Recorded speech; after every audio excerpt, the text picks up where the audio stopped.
सन्मान्य अध्यक्ष महोदय, आज महिला व बाल विकास विभागाच्या अर्थसंकल्पातील अनुदानाच्या मागण्यांवर चर्चा होत असताना सन्मान्य या सभागृहाचे विरोधी पक्षनेते त्याचबरोबर इतर सर्व सन्मान्य सदस्य महोदयांनी सुद्धा काही सूचना केलेल्या आहेत आणि काही चर्चेच्या माध्यमातून सुद्धा काही प्रश्न उपस्थित केलेले आहेत। मी आपल्या अनुमतीने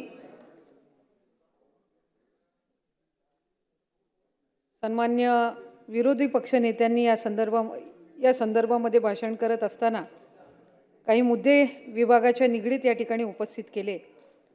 अध्यक्ष महोदय, महिला व बाल विकास विभागाअंतर्गत सन 2023-2024 मध्ये 6,517.48 कोटी इतका निधी हा अर्थसंकल्पामध्ये प्राप्त झाला आणि त्यापैकी साधारणपणे 80% अधिक निधी हा विभागाने खर्च केलेला आहे। अंगणवाडी सेविका, अंगणवाडी कर्मचाऱ्यांचे मानधन असेल, या संदर्भामध्ये सुद्धा प्राप्त झालेला निधी हा त्या ठिकाणी विभागाच्या माध्यमातून खर्च झाला। मधल्या कालावधीमध्ये साधारणपणे 3 महिने अंगणवाडी सेविका, कर्मचारी, मदतनीस हे त्यांच्या विविध मागण्यांच्या संदर्भामध्ये त्यांचं उपोषण त्यांनी त्या ठिकाणी सुरू ठेवलेलं असल्यामुळे त्या कालावधीतलं मानधन वगळता कुठलंही मानधन या ठिकाणी अंगणवाडी सेविका किंवा मदतनीस यांचं थांबवण्यात आलेलं नाही। विभागाच्या माध्यमातून बाल संगोपन योजना ही त्या ठिकाणी राबवली जाते।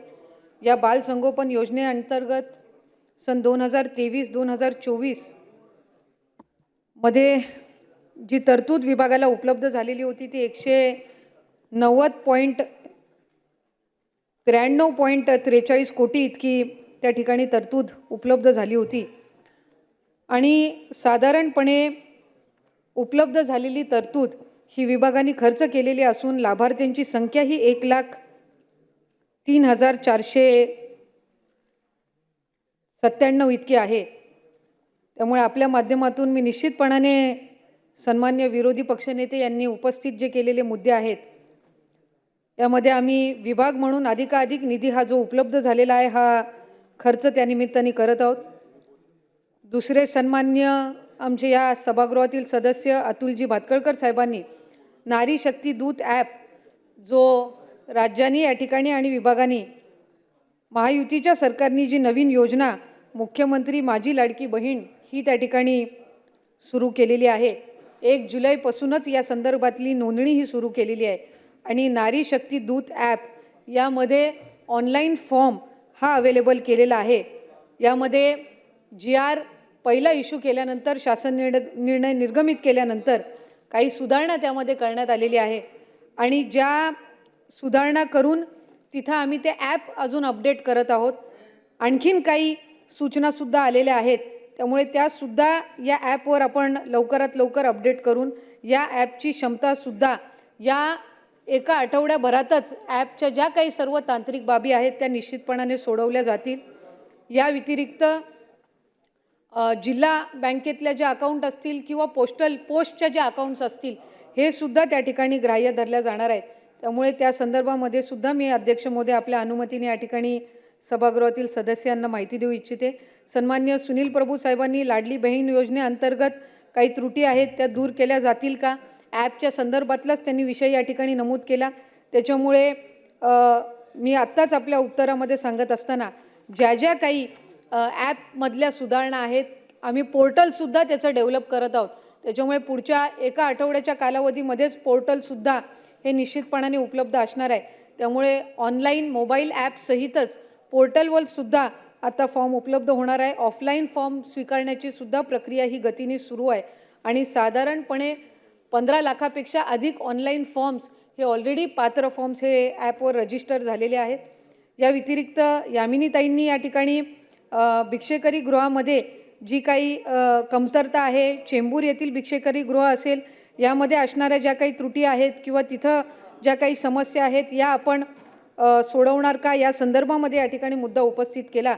सन्मान्य सदस्य महोदयांनी या ज्या सूचना या ठिकाणी दिलेल्या आहेत निश्चितपणाने त्या सूचनांना अनुसरून विभाग हे पावलं उचलेल आणि त्या संदर्भातला एक स्वतंत्र अहवाल किंवा रिपोर्टसुद्धा यामिनीताई आपल्या कार्यालयापर्यंत पोहोचवला जाईल.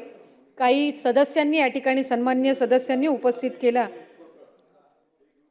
की या मुख्यमंत्री माझी लाडकी बहीण या योजनेमुळे इतर कुठल्या महिला व बालविकासच्या योजनेंवर काही त्याचे नकारात्मक पडसाद उमटतील का किंवा इतर योजना कार्यरत राहतील का. त्यामुळे ही एक स्वतंत्र योजना आहे. आधीच कार्यरत असलेल्या योजनांवर याचा कुठलाही त्या ठिकाणी